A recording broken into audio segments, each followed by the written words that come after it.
चलो फटाफट बताना, फालतू बातें नहीं। केंद्रीय मानवाधिकार आयोग का गठन किस वर्ष हुआ? 1993। तारीख बताओ। 12 अक्टूबर। भारत में किस आयोग को मानवाधिकार का प्रहरी कहा जाता है? मानवाधिकार आयोग को पढ़ के नहीं आए? लगता तो नहीं है। चलिए, मानवाधिकार आयोग के पहले अध्यक्ष कौन थे?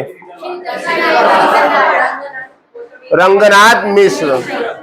बाकी लोग क्या खा के आए भगवान जाने। कौन थे? रंगनाथ मिश्र।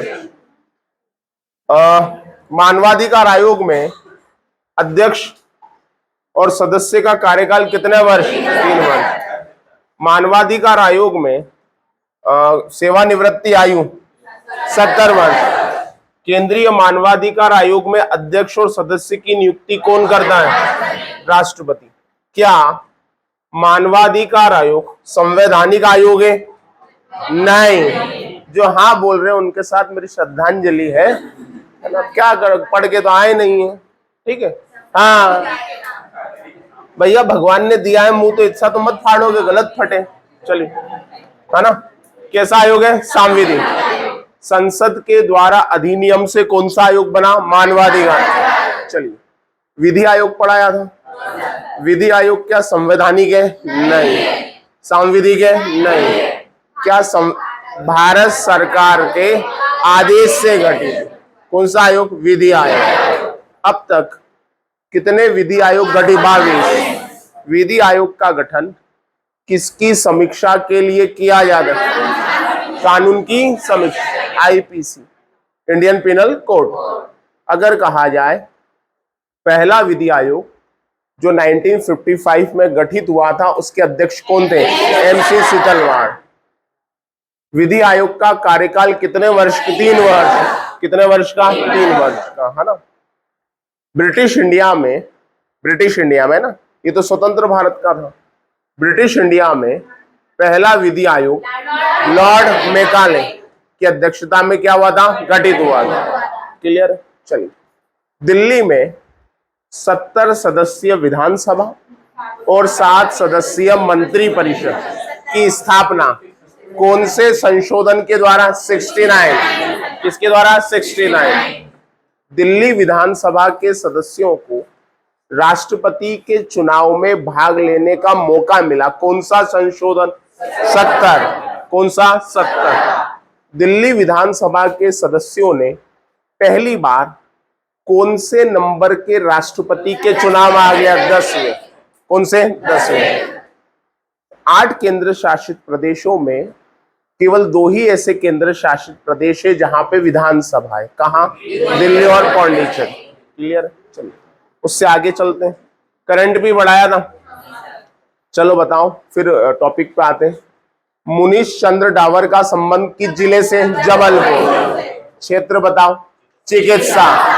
2023 में हमारी महामहिम ने इन्हें कौन से पुरस्कार से? पद्मश्री। ठीक है। कितने रुपए में इलाज करते? 20 रुपए। रमेश परमार और शांति परमार झाबुआ। क्षेत्र गुड़िया कला संबंधित, है ना। जोधियाबाई बेगा उमरिया, चित्रकला। और इन लोगों को पद्मश्री मिला है। पद्मश्री चौथा नागरिक सम्मान है और 2023 में इनको मध्य प्रदेश से मिला। चलिए आगे बढ़ते हैं और आगे कुछ आयोग पढ़ लेते हैं जो मध्य प्रदेश की दृष्टि से इंपॉर्टेंट है। चलिए देखिएगा, कोई भी बात मत करिएगा, ठीक है, और पढ़िएगा। चलिए, कल हमने केंद्रीय मानवाधिकार आयोग पढ़ा था, सेंट्रल ह्यूमन राइट कमीशन पढ़ा था। अब हम पढ़ेंगे स्टेट ह्यूमन राइट कमीशन, क्योंकि मध्य प्रदेश से रिलेटेड आप एग्जाम दोगे तो बेसिक क्वेश्चन इससे पूछा जा सकता है लिखने से पहले। देखो, कल हमने सेंट्रल का पढ़ा था, आज किसका पढ़ रहे हैं? स्टेट का। और इसे कहते हैं MP Madhya Pradesh human right commission. क्या नाम है? Madhya Pradesh human right commission. देखो, सेंट्रल का तो 1993 में गठन हो गया, लेकिन स्टेट ह्यूमन राइट्स कमीशन का गठन कब हुआ? सितंबर 1995। केवल सन याद करने से काम नहीं चलेगा, आपको मंथ भी क्या रखना है? याद रखना है। तो सितंबर 1995 में MP state human right commission का गठन हुआ। इसमें एक अध्यक्ष होता है जिसको हम चेयरमैन कह सकते हैं और दो क्या होते हैं, मेंबर। कहां पे, मध्य प्रदेश में। और इनकी नियुक्ति जो है वो कौन करता है, राज्यपाल। कौन करता है, राज्यपाल। और याद कर लो, केंद्रीय मानवाधिकार आयोग में अध्यक्ष की नियुक्ति कौन कर रहा था, राष्ट्रपति। ठीक है, यहां कौन कर रहा है, राज्यपाल। कार्यकाल कितने वर्ष का, 3 वर्ष।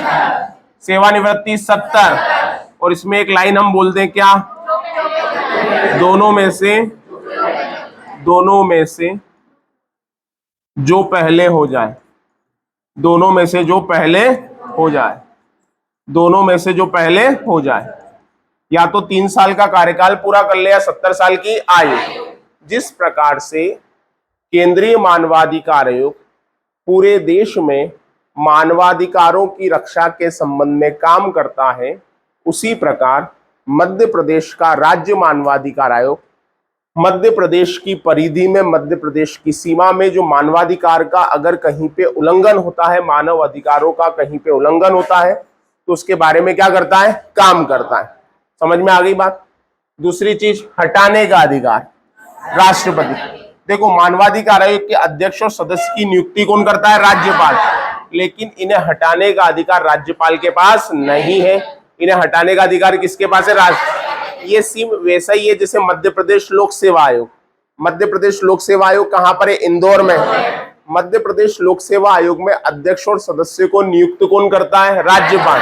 लेकिन वहां भी हटाने का अधिकार राष्ट्रपति।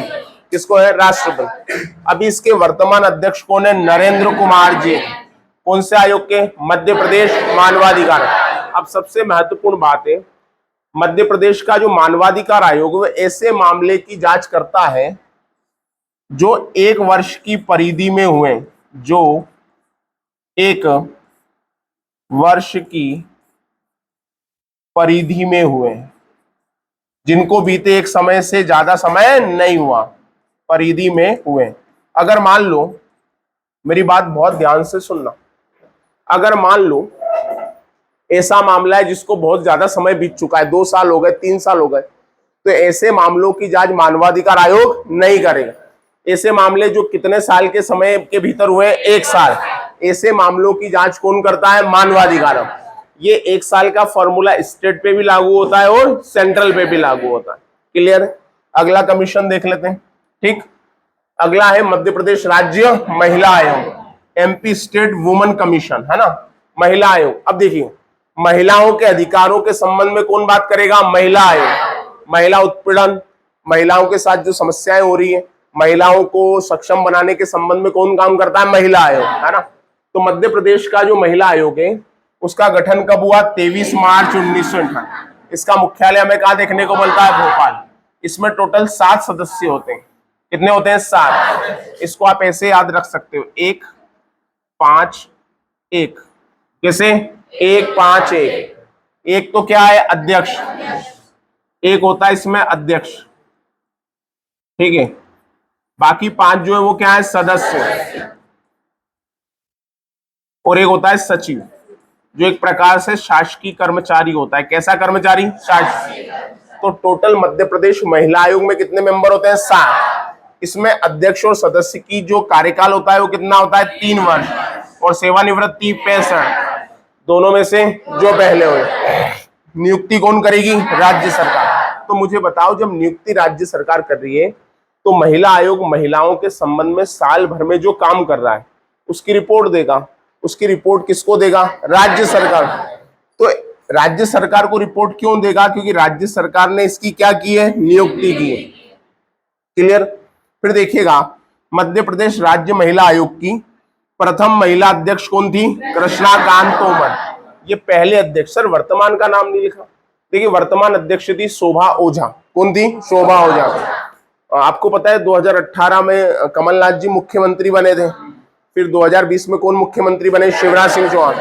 तो शोभा ओझा जी की नियुक्ति कमलनाथ जी के समय हुई थी, तो उन्हें हटा दिया था 2020 में। किसे, शिवराज सिंह जी चौहान की सरकार आई तो हटा दिया, वो सरकार के अधिकार है। तो उन्होंने उसको कोर्ट में चैलेंज कर दिया था। किसमें चैलेंज कर दिया, कोर्ट में। तो ये मामला किसमें था, कोर्ट में। तो अगर पूछे कि इसकी लास्ट अध्यक्ष कौन रही है अभी, तो शोभा ओझा। कौन रही है, शोभा ओझा। शोभा ओझा। लेकिन वर्तमान अध्यक्ष, पहली अध्यक्ष कौन रही है? कृष्णाकांत तोमर। महिलाओं के अधिकारों के लिए मध्य प्रदेश में कौन सी संस्था काम कर रही है? मध्य प्रदेश महिला आयोग। गठन कब हुआ? 23 मार्च 1998। अब मेरी बात सुनना, एक अधिनियम है, इसको कहते हैं राष्ट्रीय महिला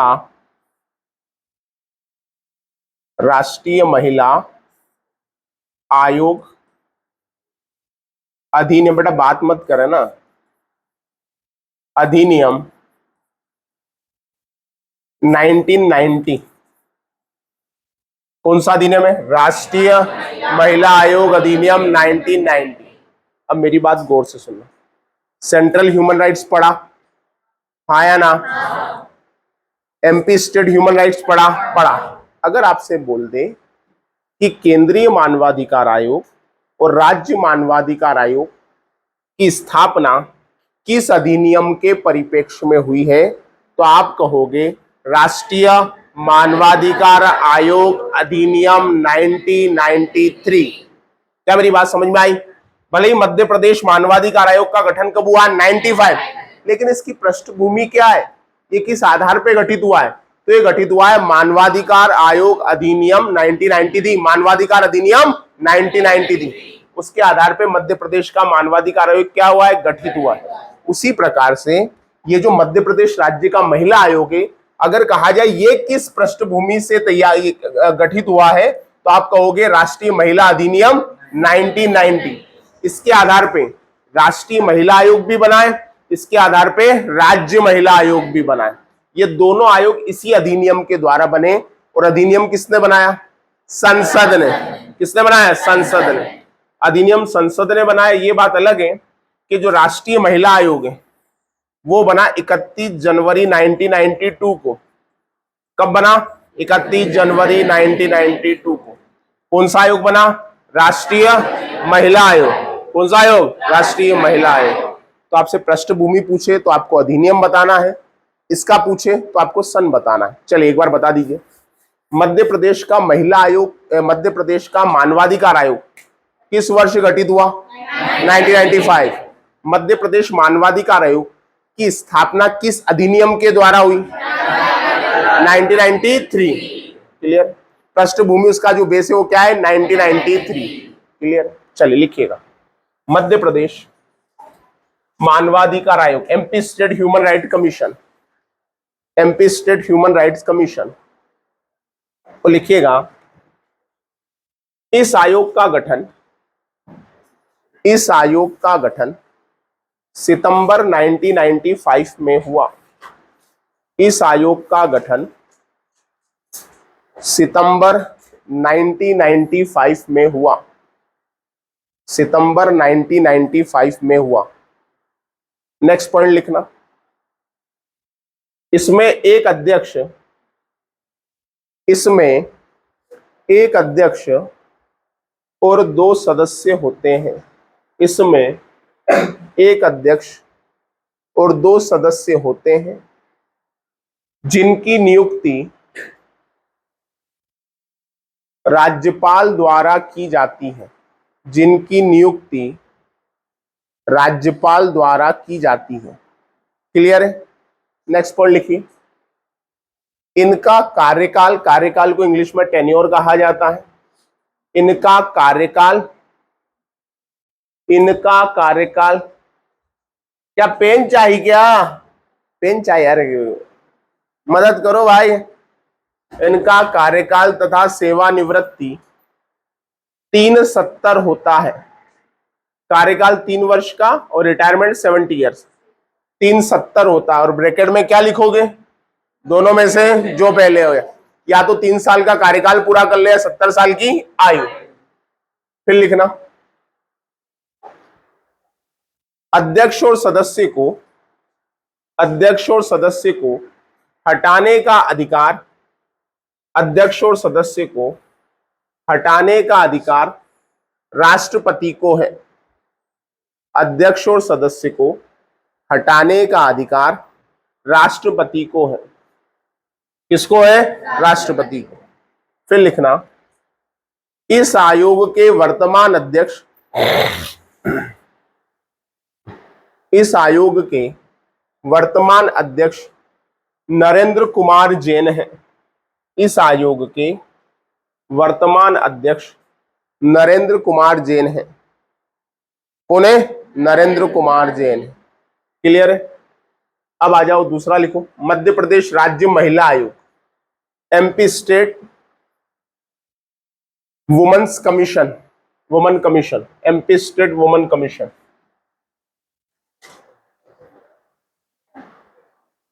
क्लियर है?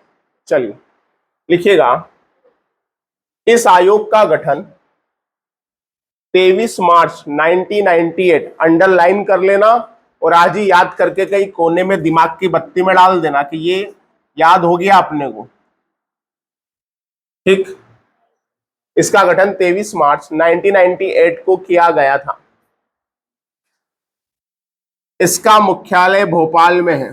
सर मानवाधिकार का मुख्यालय कहां पर है? भोपाल में। मानवाधिकार आयोग का मुख्यालय कहां पर है? भोपाल में। मध्य प्रदेश राज्य महिला आयोग का मुख्यालय कहां पर है? भोपाल में। क्लियर है? ध्यान रखना, मानवाधिकार आयोग जो है उसका जो भवन है भोपाल में, उसे कहते हैं पर्यावास भवन। क्या कहते हैं? पर्यावास। ये पर्यावास भवन क्या है? यहां पर किसका मुख्यालय है? मानवाधिकार आयोग। चलो आपसे क्वेश्चन आया, मध्य प्रदेश में पर्यावास भवन कहां पर है? बोलो कहां पर है? भोपाल। यहां पे किसका मुख्यालय? मानवाधिकार है। कौन सा मानवाधिकार आयोग? राज्य का। क्लियर है? चल आगे लिखे, महिला आयोग में, इस आयोग में कुल 7 सदस्य होते हैं। इस आयोग में कुल 7 सदस्य होते हैं।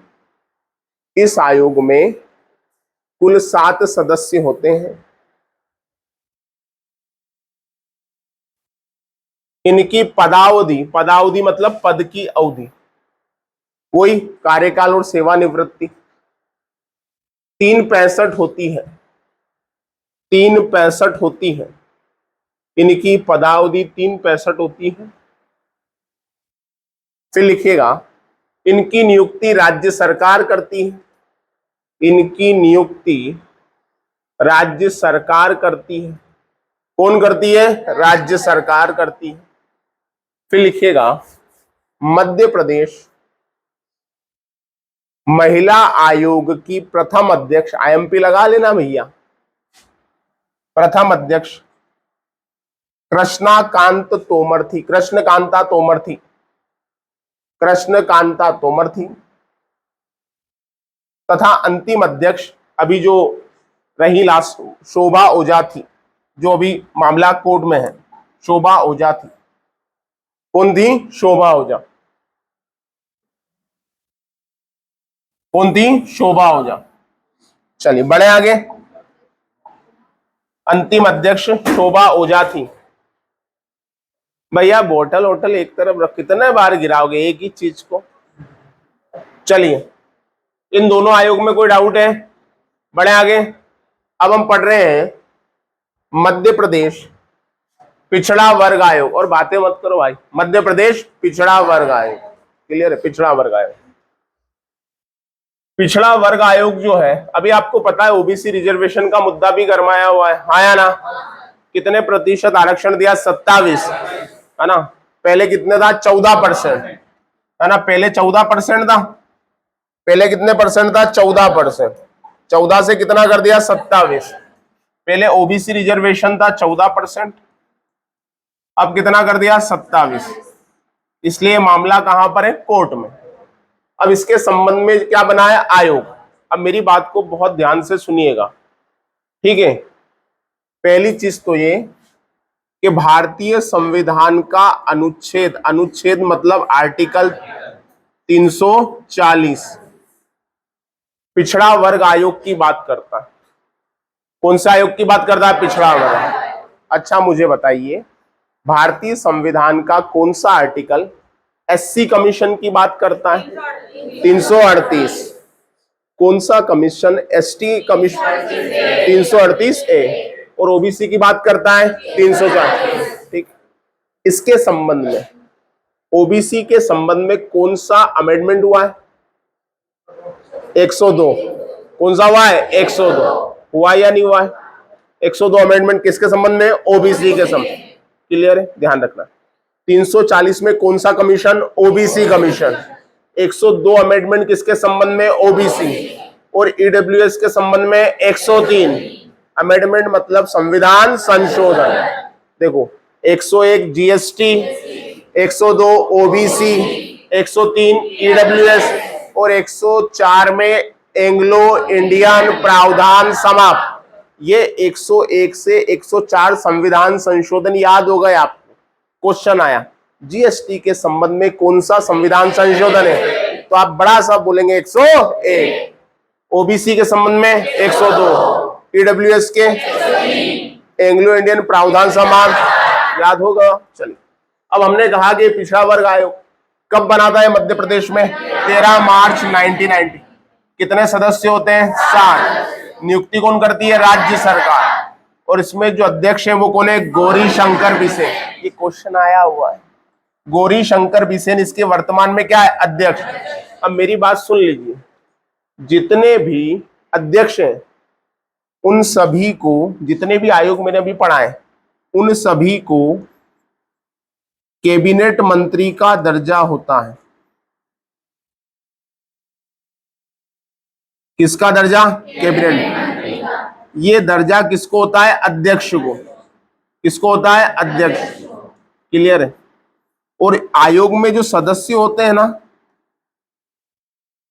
सदस्यों को राज्य मंत्री का दर्जा होता है। किसका दर्जा? राज्य मंत्री। ये हमेशा ध्यान रखना। जितने भी प्रमुख कमीशन है, जो अभी मैंने मानवाधिकार वगैरह सब आप ध्यान रखिए, अध्यक्ष को कैबिनेट मंत्री का, सदस्य को राज्य मंत्री। क्लियर? तो आप गौरीशंकर बिसेन को ध्यान रखिएगा। और ध्यान रखिएगा इसका गठन कब हुआ? 23 मार्च 1993। क्लियर है? ये हमारे 3 आज के प्रमुख आयोग। और हमारा जो रेगुलर टॉपिक चल रहा है वो कौन सा है? संशोधन। ठीक है? कौन सा? संशोधन। कल हमने 70 तक देखे थे। कहां तक देखे थे? 70। और 71 तो मैं पहले ही पढ़ा चुका हूं। 71वें संशोधन के द्वारा क्या जोड़ा? भाषा। कितनी? 3। नेपाली, मणिपुरी, कोंकणी। देखो अभी मणिपुर के हालात थोड़े खराब चल रहे हैं, तो वहां से ये क्वेश्चन डाल सकता है कि मणिपुरी भाषा को 8वीं अनुसूची में कौन से संशोधन के द्वारा जोड़ा? 71 में। क्लियर? अच्छा, वहां के मुख्यमंत्री कौन है? एन वीरेन सिंह। तो अब हम पढ़ते हैं 73वां संविधान संशोधन। कौन सा? 73वां। पहली सबसे महत्वपूर्ण चीज, 73वां संविधान संशोधन कब हुआ? 1992 में। क्लियर? और ये संविधान संशोधन जो है ये संबंध रखता है पंचायती राज से। किससे संबंध रखता है? पंचायती राज। आपसे कहा जाए भारतीय संविधान का कौन सा संशोधन पंचायती राज से संबंध रखता है? 73। और पंचायती राज के कितने स्तर है? 3। पहला जिला पंचायत। कौन सी पंचायत? जिला पंचायत। इसके नीचे जनपद पंचायत। गजब हो, जनपद पंचायत, सुने नाम। और इसके नीचे ग्राम पंचायत। ये व्यवस्था जो है हमको किसके अंतर्गत देखने को मिलती है? पंचायती राज। आपने कहीं पढ़ा है फैक्चुअल में कि पंचायती राज को लागू करने वाला पहला राज्य राजस्थान आया ना? और आप सबको पता है कि 2 अक्टूबर, याद है, 2 अक्टूबर 1959 को राजस्थान के नागौर जिले में, राजस्थान के नागौर किसको प्रारंभ किया? पंचायती राज। समझ गए? लेकिन इस दिन इसे संविधान में शामिल नहीं किया गया। पंचायती राज संविधान में शामिल 73वें संविधान संशोधन के द्वारा हुआ। किसके द्वारा? 73वें। क्लियर? और इसके द्वारा हमने 11वीं अनुसूची को जोड़ा। कौन सी अनुसूची को? 11वीं। हमने 11वीं अनुसूची को जोड़ा। अनुसूची को शेड्यूल कहते हैं। संविधान में टोटल शेड्यूल कितनी है? 12। और 11वीं अनुसूची किससे रिलेट करती है? पंचायत। इस अनुसूची में कितने विषय? 29 विषय, मतलब सब्जेक्ट। कैसे विषय? जिन पर पंचायती राज की संस्थाएं काम कर सकती है। ग्राम पंचायत देखे हो? ग्राम पंचायत का मुखिया कौन होता है? सरपंच। क्या ग्राम पंचायत को अपने गांव की परिधि में लगने वाले हाट मेलों पर कर लगाने का अधिकार है? ए पर्चा कौन, क्या उज्जैन से जाके बांटोगे? मान लीजिए कोई गांव है, वहां मेला लग रहा है। क्या लग रहा है? मेला, एक दिवसीय मेला है।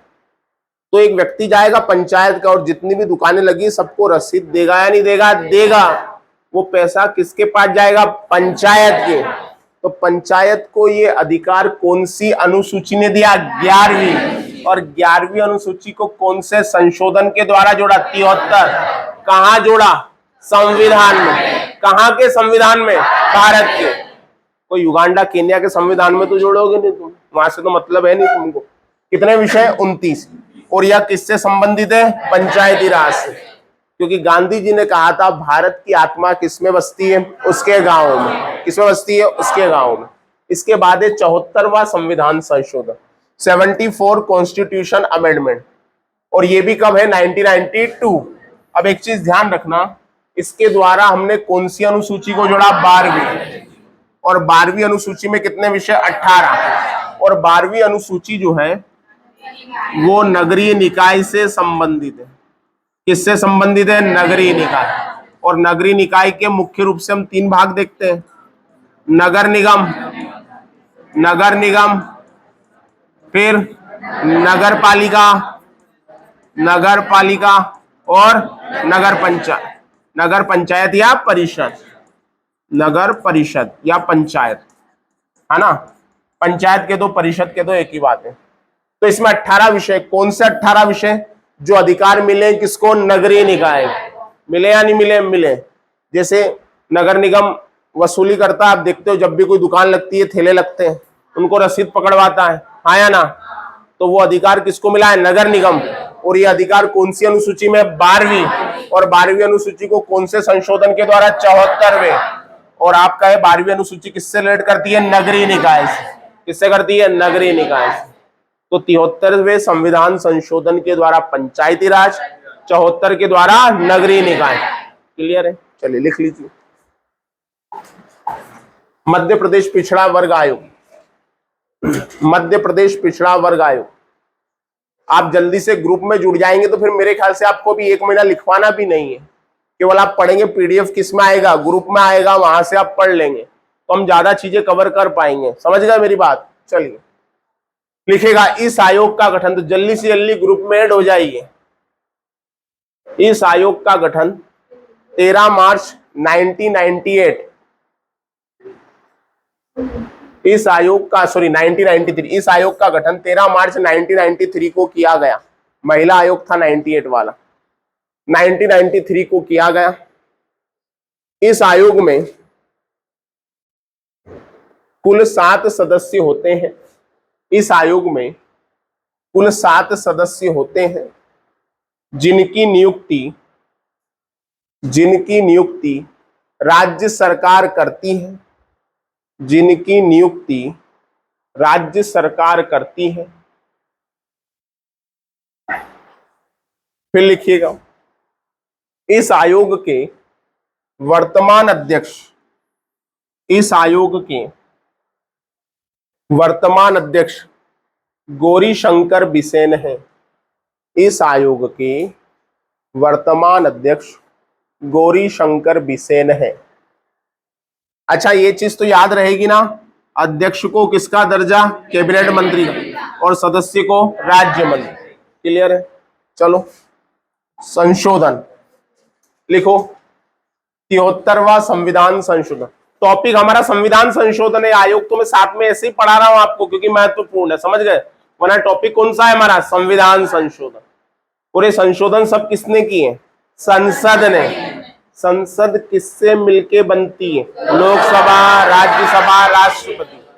कोई भी कानून किसकी सिग्नेचर के बाद कानून बनता है? राष्ट्रपति। क्लियर है?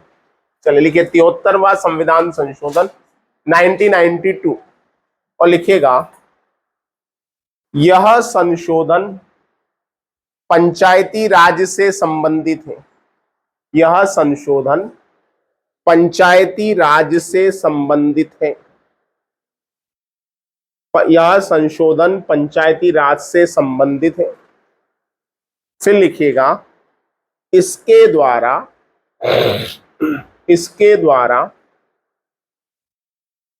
द्वारा 11वीं अनुसूची को इंग्लिश में शेड्यूल कहते हैं। इसके द्वारा 11वीं अनुसूची को संविधान में जोड़ा गया। इसके द्वारा 11वीं अनुसूची को संविधान में जोड़ा गया। इस अनुसूची में 29 विषय हैं। विषय मतलब सब्जेक्ट। इस अनुसूची में 29 विषय हैं, 29 सब्जेक्ट्स हैं।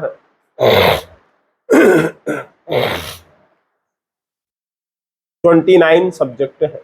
चलिए आगे देखिए 74वां संविधान संशोधन 74 अमेंडमेंट 29 विषय है। 11वीं अनुसूची में कितने विषय हैं? 29। चलिए फिर लिखिए 74वां संविधान संशोधन और लिखिएगा यह संशोधन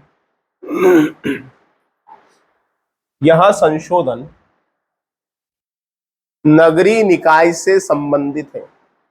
यह संशोधन नगरीय निकाय से संबंधित है। थोड़ा हाथ तेज चलाना, इसके अलावा बहुत सारी चीजें करनी है अपने लोगों को ना। इसके द्वारा 12वीं अनुसूची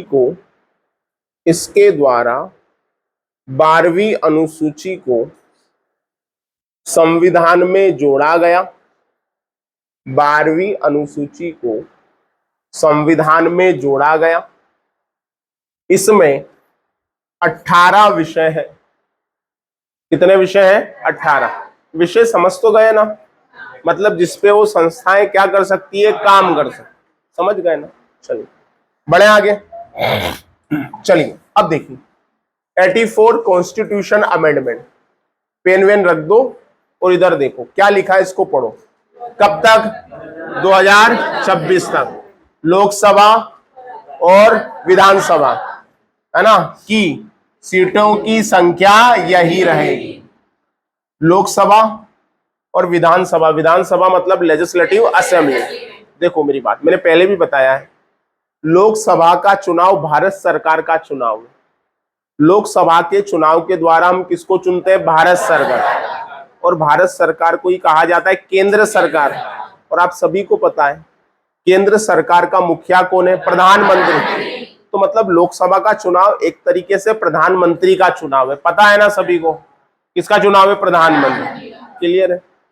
विधानसभा का चुनाव राज्य सरकार का चुनाव है। कौन सी सरकार? राज्य सरकार। ठीक है, इतना अभी भर्ती दिख रहा है आपको समुंदर जैसा, सब विधानसभा के कारण है। किसके सभा? विधानसभा। विधानसभा के चुनाव में जनवरी में घोषित कर दिए, तो इसलिए सरकार चाहती युवाओं को ज्यादा से ज्यादा अवसर दिए जाएं। तो राज्य सरकार, और राज्य सरकार का मुखिया कौन होता है? मुख्यमंत्री। तो 2026 तक लोकसभा और राज्यसभा की विधानसभा की सीटें यथावत रहेंगी। कहां पर? भारत में। जैसे आपको पता है, अगर मैं लोकसभा की बात करूं, कहां है बेटा लोकसभा? दिल्ली में। अच्छा मुझे बहुत अच्छे से बता दो कि वर्तमान में लोकसभा की संख्या कितनी है? 543। कितनी है? 543। ये 543 संख्या कब तक रहेगी? 2026 तक। अभी आपको पता है नया संसद भवन बना है। कहाँ बना है? दिल्ली में। इसी के कारण तो बना है भाई साहब, क्योंकि 2026 के बाद ये संख्या क्या होगी? बढ़ेगी। और नए संसद भवन में लोकसभा में कितनी सीटें रखी गई है? 888। कितनी? 888। और मैंने आपको पढ़ा दिया है नया संसद भवन कौन से प्रोजेक्ट के तहत? Central Vista project. और मैंने साथ में ये भी बताया कि दिल्ली में जहां परेड होती थी, जिसको राजपथ बोला जाता था, उसका नाम क्या है? अब कर्तव्य पथ। ठीक है, तो इस संशोधन के द्वारा लोकसभा और विधानसभा की सीटें यही रहेंगी। कब तक? 2026 तक। क्लियर है? उसके बाद सीटों की संख्या क्या होगी? बढ़ेगी। सीटों की संख्या जनसंख्या के आधार पर डिसाइड होती है। किसके आधार पर? जनसंख्या। कोई भी सांसद या विधायक जो है वो हमारा प्रतिनिधि है। क्या है? हमारा प्रतिनिधि। हमारे पास टाइम नहीं है तो हमने उसको आगे कर दिया। क्यों? क्योंकि हमको तैयारी करनी है, हम कहाँ जाएंगे विधानसभा, तो हमने उसको आगे कर दिया कि तुम हमारी समस्या को वहां पे उठाओ। क्लियर है? तो ये संख्या 2026 तक यथावत रहेगी। ऐसा कौन से संशोधन में कहा गया? 84। अब सबसे महत्वपूर्ण 86 कॉन्स्टिट्यूशन अमेंडमेंट 2002। सुनो, इसके द्वारा प्रारंभिक शिक्षा को क्या बनाया? मूल अधिकार। शिक्षा का अधिकार दिया गया मौलिक अधिकार। क्लियर है? मौलिक अधिकार संविधान के भाग 3 में। किसमें? भाग 3 में। तो 86वें संविधान संशोधन के द्वारा प्रारंभिक शिक्षा को मूल अधिकार बनाया गया। क्या बनाया गया? मूल अधिकार। और मूल अधिकार संविधान के कौन से भाग में? भाग 3। लेकिन इस संशोधन का प्रभाव 3 जगह पड़ा। कितनी जगह? 3 जगह। एक पड़ा भाग 3 में। किसमें पड़ा? भाग 3 में। फिर पड़ा भाग 4 में, और फिर पड़ा भाग 4A में।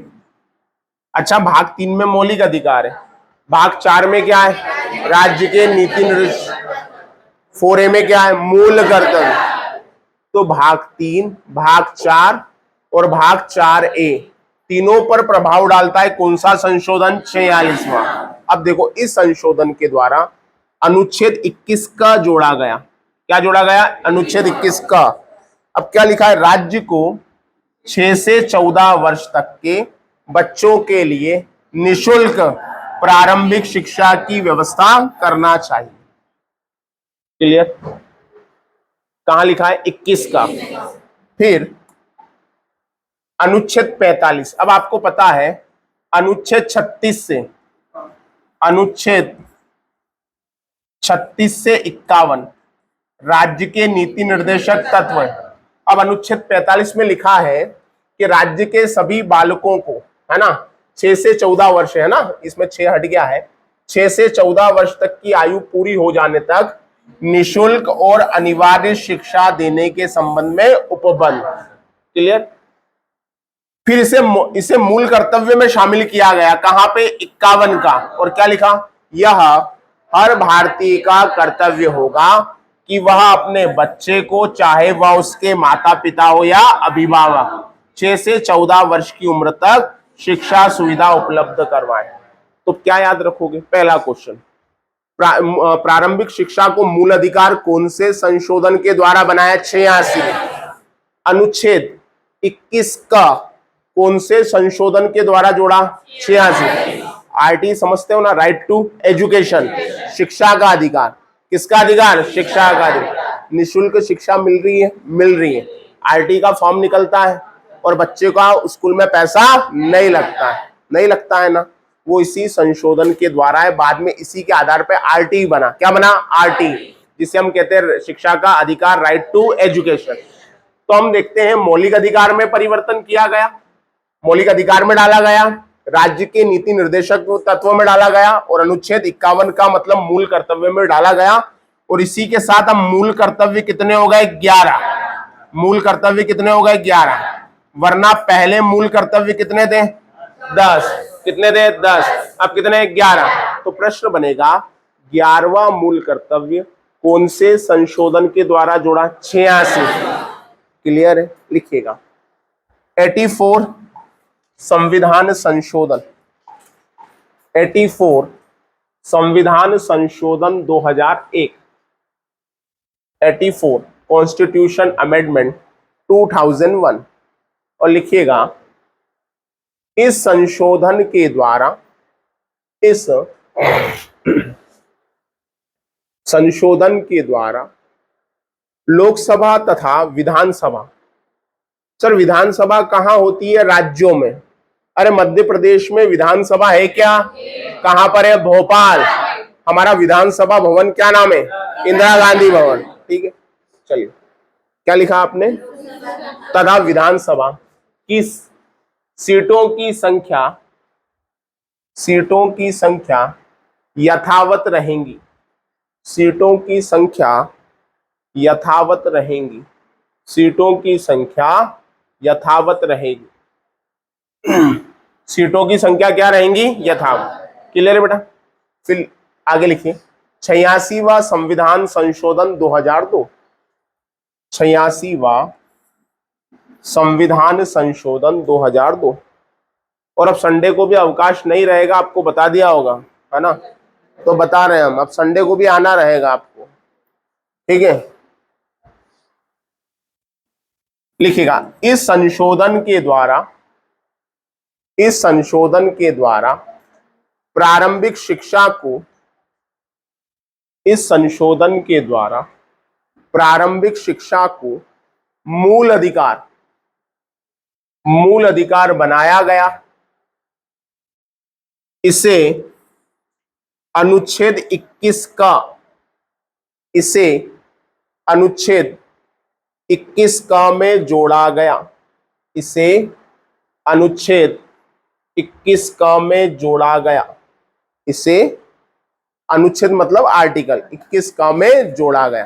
पैराग्राफ चेंज करके लिखना, इसका प्रभाव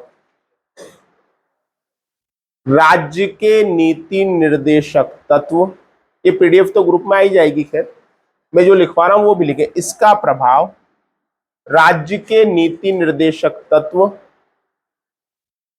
दिक्कत आ रही, राज्य के नीति, इंग्लिश में बोलूं, descriptive principle of state policy, राज्य के नीति निर्देशक तत्व, descriptive principle of state policy के, descriptive principle of state policy के अनुच्छेद, राज्य के नीति निर्देशक तत्व इंग्लिश में descriptive principle of state policy के आर्टिकल 45, आर्टिकल 45 में भी जोड़ा गया, में भी जोड़ा गया, तथा इसे मूल कर्तव्य में, फंडामेंटल ड्यूटीज, तथा इसे मूल कर्तव्य, मूल कर्तव्य को क्या कहते हैं?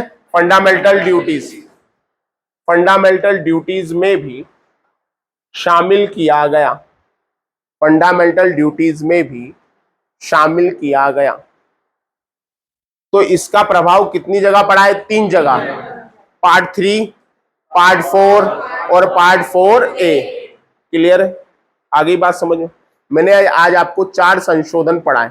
संशोधन मतलब अमेंडमेंट, 73, 74, 84। 73 को शॉर्ट में याद रखना है, पंचायती राज, 74 नगरीय निकाय, 84 लोकसभा, विधानसभा, विधानसभा को कहते हैं लेजिस्लेटिव असेंबली में सीटों की संख्या कब तक रहेगी? 2026। उसके बाद क्या होगी? बढ़ेगी। 86 अमेंडमेंट के द्वारा प्रारंभिक शिक्षा को क्या बनाया गया? मूल अधिकार। क्या बनाया गया? मूल अधिकार। मूल अधिकार मतलब फंडामेंटल राइट्स। लेकिन इस अमेंडमेंट का प्रभाव कितनी जगह पड़ा? 3 जगह। एक तो फंडामेंटल राइट्स में पड़ा, descriptive principle of state policies में पड़ा, और फंडामेंटल ड्यूटीज में पड़ा। हमारी कितनी फंडामेंटल ड्यूटीज है? 11। पहले कितनी थी? 10। क्लियर है? कल जो है हम अमेंडमेंट का चैप्टर क्या कर देंगे? समाप्त कर देंगे। क्लियर है? अब मैं आपको, मैंने कहा था डेली में खेल का चैप्टर भी पढ़ाऊंगा, है ना? कल हमने गोल्फ, कल क्या देखा था लास्ट? गोल्फ और कबड्डी। चलो बताओ, कबड्डी में कितना खिलाड़ी होता है? रिजर्व खिलाड़ी कितना? 5। कबड्डी का जन्म कहाँ हुआ? भारत। ओके। कबड्डी किसका राष्ट्रीय खेल है? बांग्लादेश। इसके पीडीएफ इसकी तो मैं डाल रहा हूं। किसका है? बांग्लादेश। कबड्डी के खेल की अवधि 40 मिनट। कितना मिनट? 40 मिनट, है ना? अगर कहा जाए गोल्फ कहाँ का राष्ट्रीय खेल है? स्कॉटलैंड का। कहाँ का है? स्कॉटलैंड का। टाइगर वुड्स का संबंध किससे है? अमेरिका। खेल golf. Aditi Ashok golf. Aditi Ashok Tokyo Olympic में कौन से स्थान पे रही थी? 4थे स्थान पर। कौन से स्थान पर? 4थे स्थान पर, है ना? कौन रही थी? अदिति अशोक। कौन रही थी? अदिति अशोक। क्लियर है? तो आज हम दो और खेलों की बात करते हैं। देखो टॉपिक भी चल रहा है और खेल वाला टॉपिक भी चल रहा है, क्योंकि पिछली बार खेलों से प्रश्न बने आपके। किससे बने? खेलों से। ठीक है, आज भी मैं आपको प्रीवियस क्वेश्चन बता दूंगा कि पिछली बार पुलिस में पूछा था, तो हमें खेल भी पढ़ना है। खेल लिखना नहीं है, पीडीएफ आपको ग्रुप में आई रही है ना, तो पीडीएफ अच्छे से पढ़ लीजिएगा तो आपको दिक्कत नहीं होगी, और नहीं पढ़ेंगे तो कोई दिक्कत नहीं, फिर दिक्कत ही दिक्कत है।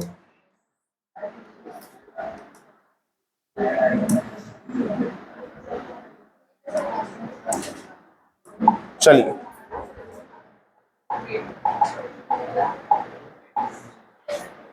आज हम बात करेंगे टेबल टेनिस। किसकी बात करेंगे? Table tennis. टेबल टेनिस की, है ना। टेबल टेनिस के बारे में आप सब जानते भी होंगे, और नहीं जानते तो कोई बात नहीं।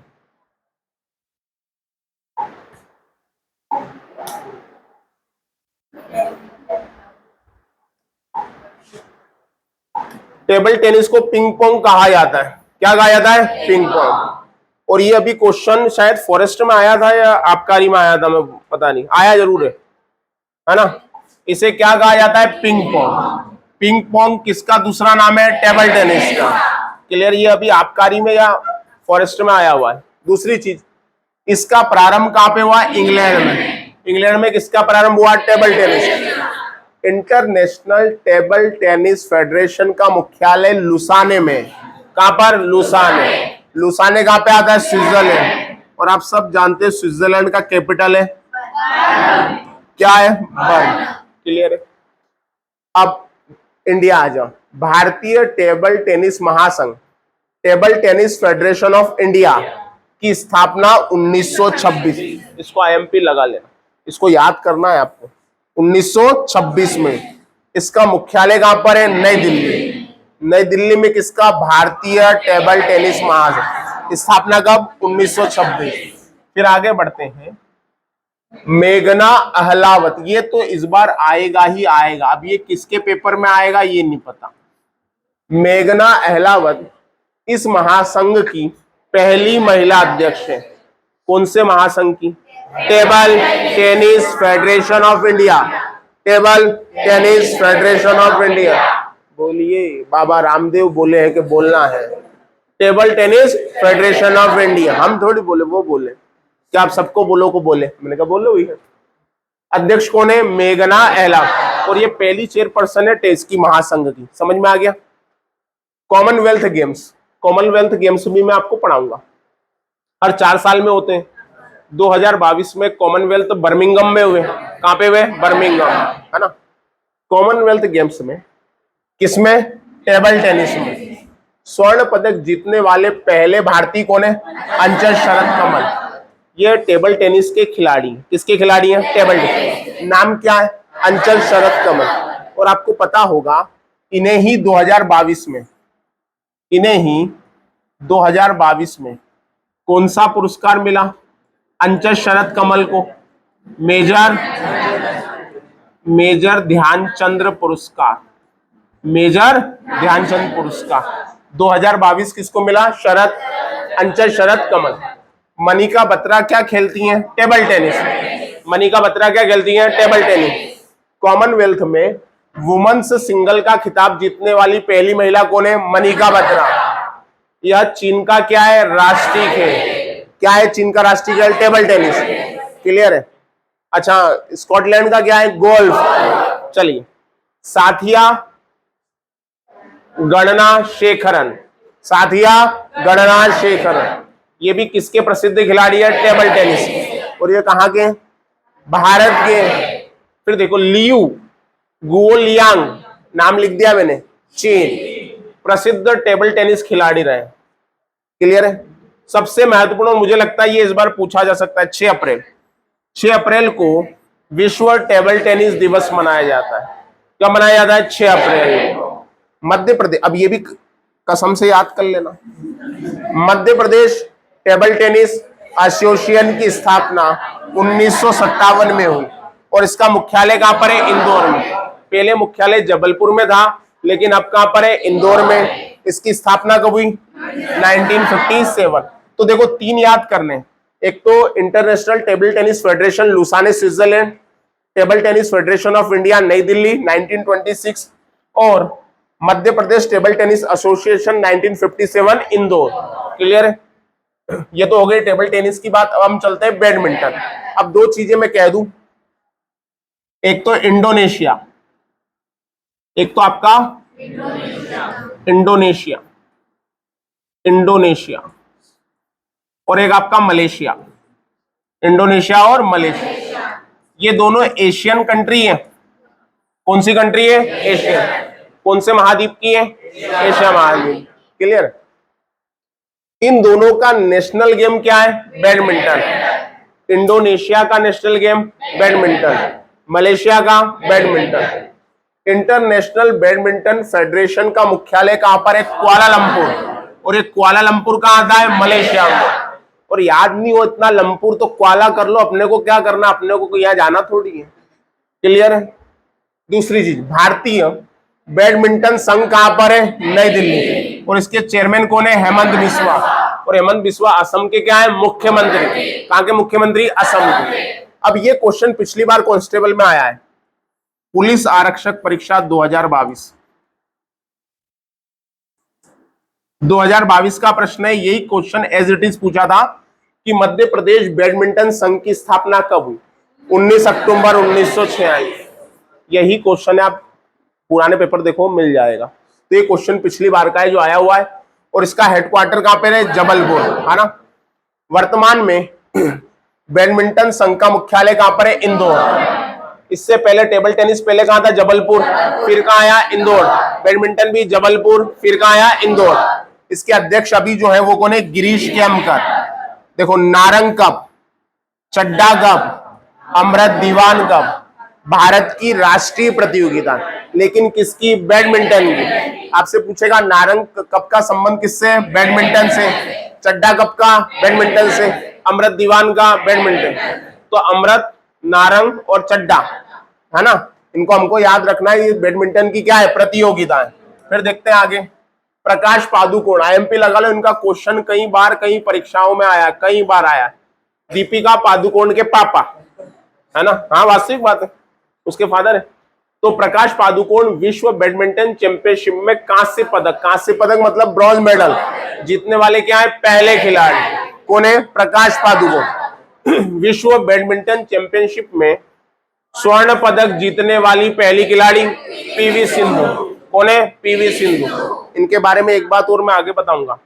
बैडमिंटन की सुपर सीरीज जीतने वाली पहली खिलाड़ी साइना नेहवाल। कौन है? साइना नेहवाल।